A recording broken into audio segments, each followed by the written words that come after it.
Alright guys, I got a special episode for you today, and what I'm gonna do is I'm gonna break down NVIDIA's success story and how they've become not just a $3 trillion company, but also the most successful and the most financially valuable company in the world with a $3.3 trillion market cap.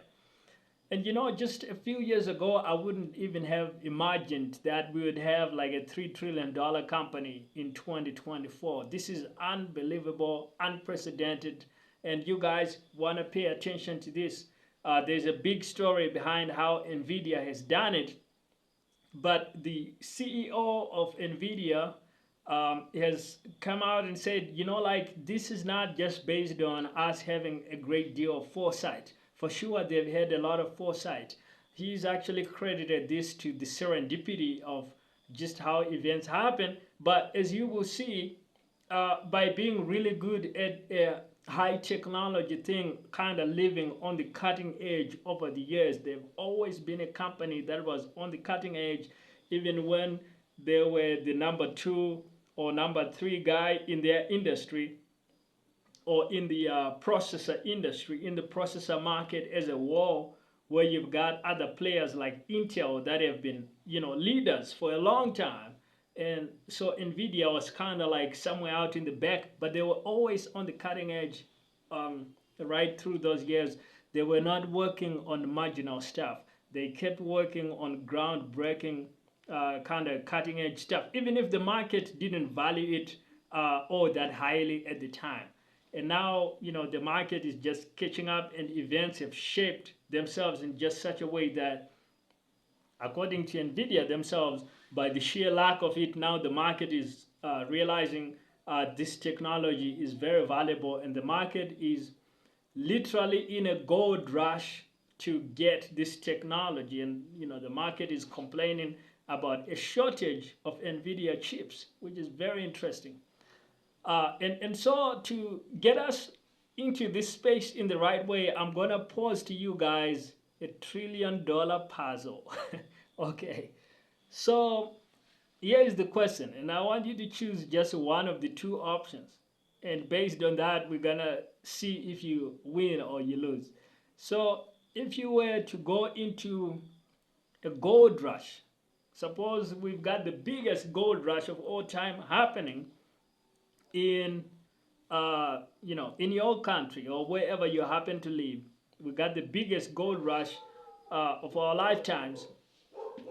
Gold has been discovered, and everyone is rushing in to mine for gold.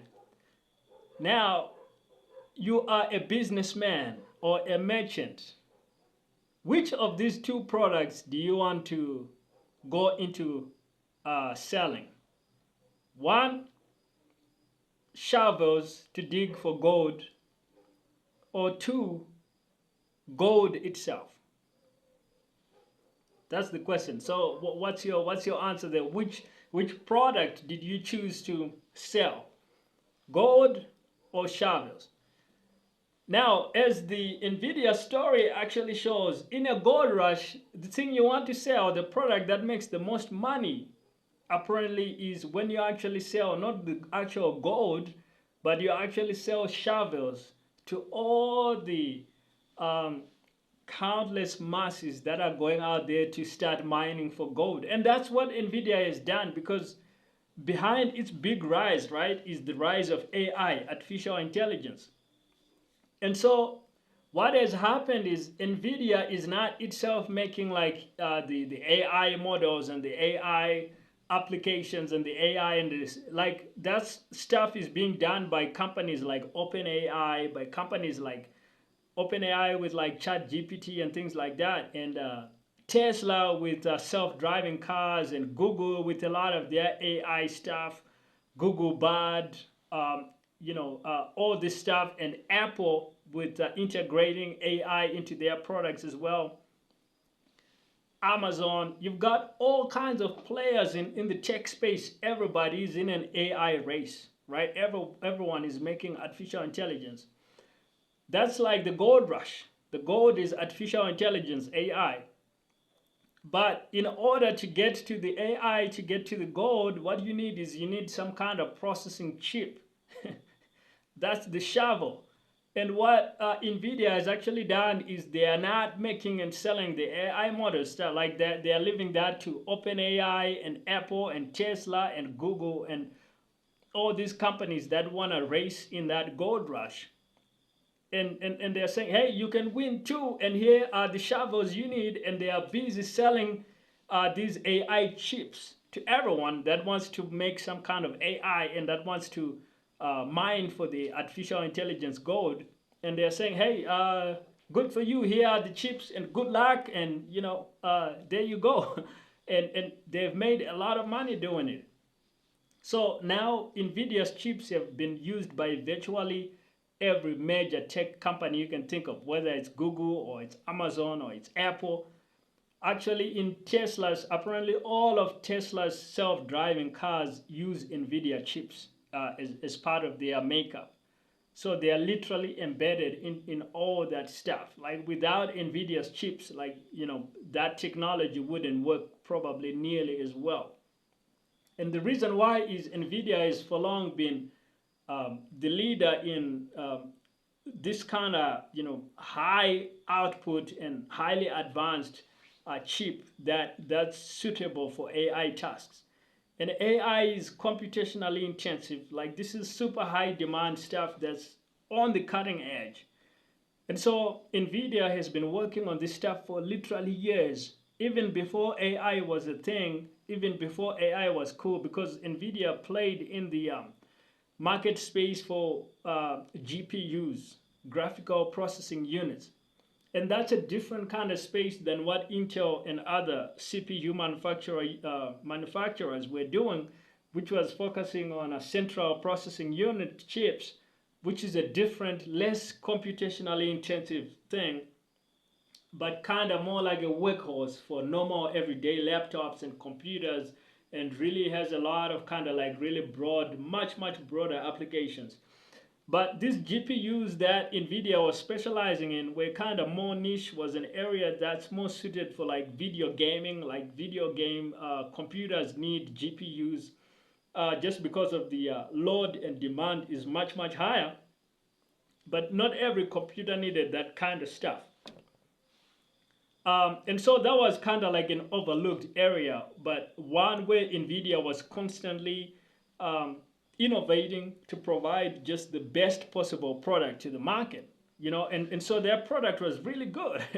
And so what happened was a convergence of factors that, all of a sudden you had,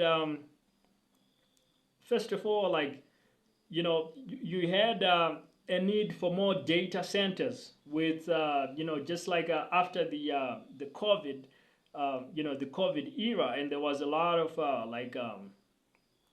remote working. Companies needed more data centers because work was moving online.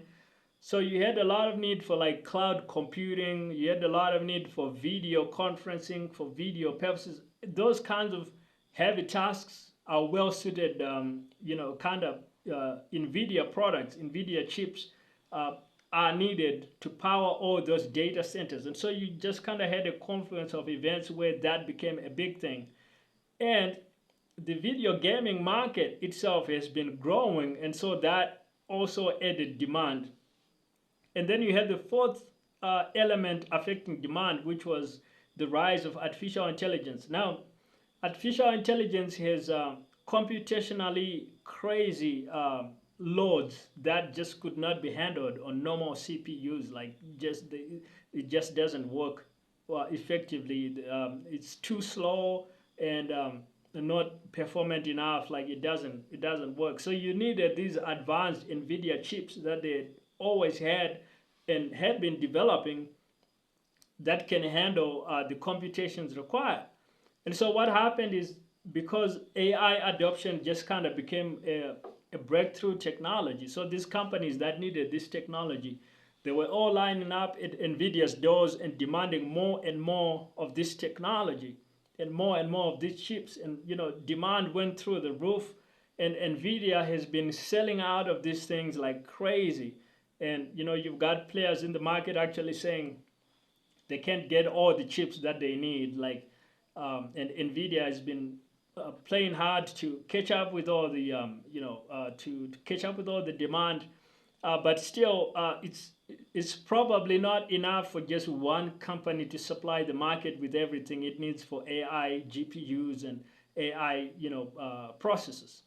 So like there's a lot of demand. You're probably gonna have some competitors that pop up that are also gonna become successful, but NVIDIA just happens to have a big lead in terms of their technology. Like they have supply lines, supply chains, they have all the technology, the innovations. Like they are sitting on a treasure trove of technology that happens to be just very valuable for the world at this particular point in time.